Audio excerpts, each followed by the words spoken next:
Today it's my great honor to sign the Cybersecurity and Infrastructure Security Agency Act into law. Today I'm convening this meeting to follow through on my promise to secure crucial infrastructure and the networks that we've been talking so much about over the last period of time of the federal government against cyber threats. I will hold my cabinet secretaries and agency heads accountable, totally accountable, for the cybersecurity of their organization, of which we probably don't have as much, certainly not as much as we should have. We must defend and protect federal networks and data. We operate these networks on behalf of the American people, and they are very important and very sacred. We will empower these agencies to modernize their IT systems for better security and other reasons. We will protect our critical infrastructure, such as power plants and electrical grids.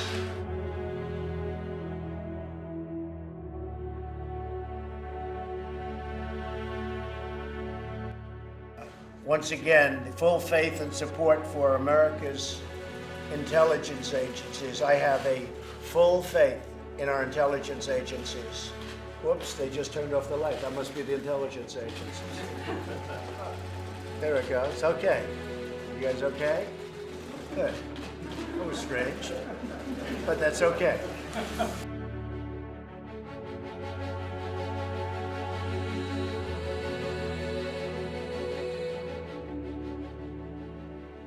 Growing concern over whether the U.S. is actually prepared to respond if our power grid is compromised, to cybersecurity expert Morgan Wright. Morgan, ironically, I think where I read is that one of the good things we have going for us is our grid is so old, it might be, it might not be smart enough to be compromised.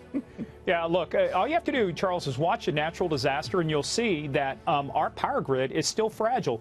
We're doing a lot better at protecting it, but that's the problem. You know, it's kind of the analogy of saying, well, I can go 2 rounds with Mike Tyson back in the day. Yeah, well, you still can't go 15. We've got to be able to go that full 15 rounds and survive a direct attack. Look, Russia's been using Ukraine as their punching bag for a lot of years, so our lessons we need to learn are from watching what they're doing in Ukraine right now. Yeah, I remember it wasn't long ago when we had a major power outage in the Northeast that was caused by a small incident in Canada. So it stands to reason we're extraordinarily vulnerable, and we've been vulnerable for a long time. Why don't we fix this?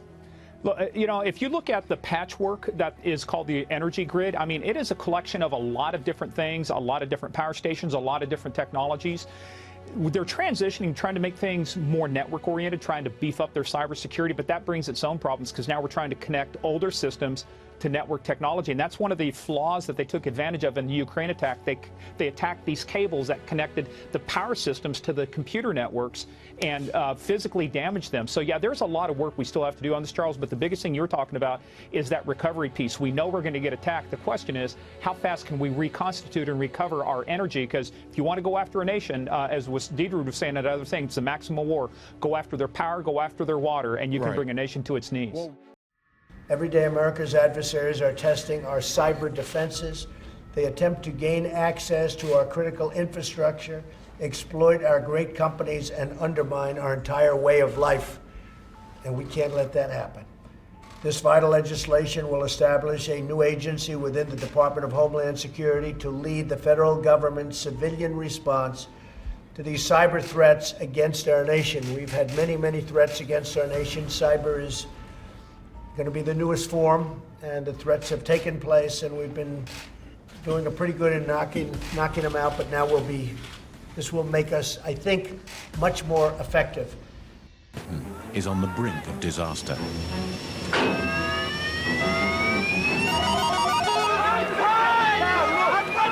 Unless we make decisions now, within 5 years, our electricity will start to run out.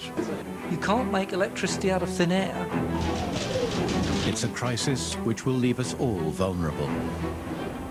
For God's sake, Sophie. People are going to die. The next 12 hours will be crucial in terms of public safety and security. And the experts agree it could happen, unless we act now. Mom, come home. I'm scared.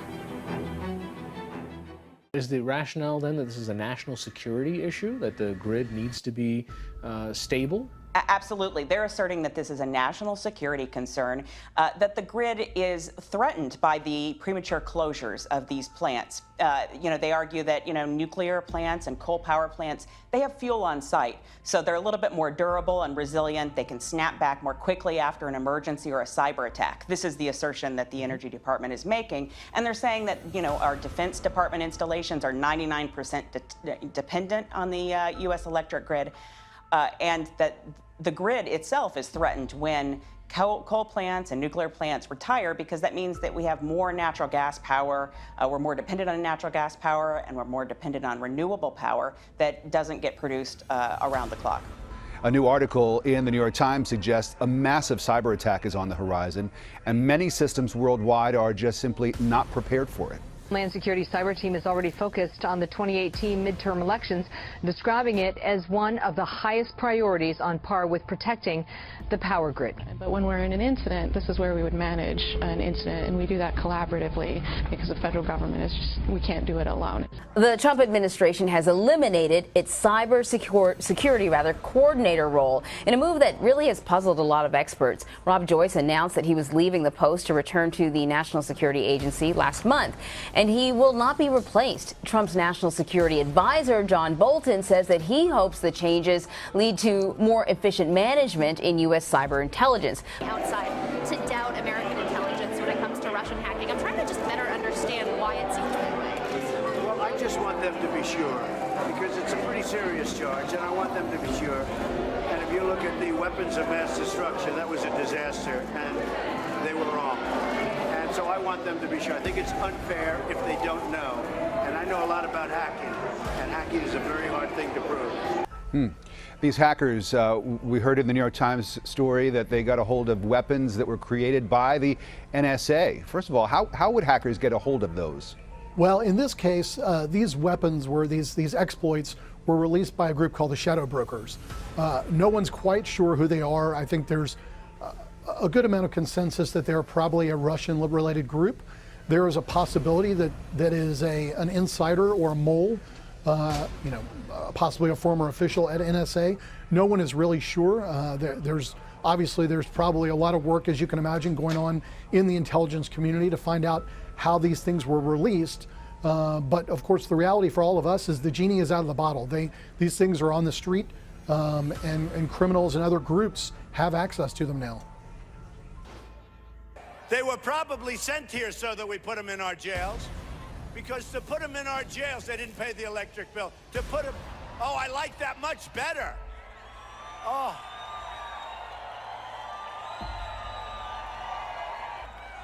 No, get those lights off. Off. Turn them off. They're too bright. Turn them off. Turn them off. Let's go. Ready? Turn off the lights. Turn off the lights. Putin and I discussed forming an impenetrable cybersecurity unit so that election hacking and many other negative things will be guarded. Well, President Trump says he wants to focus on areas where the U.S. and Russia can work together, like on Syria and cybersecurity. But now he's under fire from both Republicans and Democrats for appearing to take sides with Russia over his own intelligence agencies. Let me begin by saying that once again, the full faith and support for America's intelligence agencies. I have a full faith in our intelligence agencies. Whoops, they just turned off the light. That must be the intelligence agencies. There it goes. Okay. You guys okay? Good. That was strange, but that's okay. Joining us, so Route 9B is a cybersecurity firm. First, give us the lay of the land. How vulnerable is our infrastructure to cyber attacks? Oh, I think it's the single greatest threat in the country. It may be the most powerful weapon you've never heard of. A sudden burst of electromagnetic energy that destroys anything electric in the blink of an eye. The power grid. Computer control systems. Radio communication. all stop.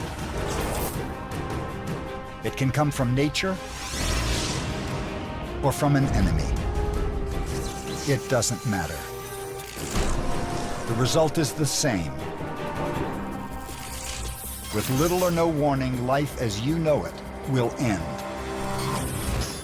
Once again, full faith and support for America's intelligence agencies. I have a full faith in our intelligence agencies.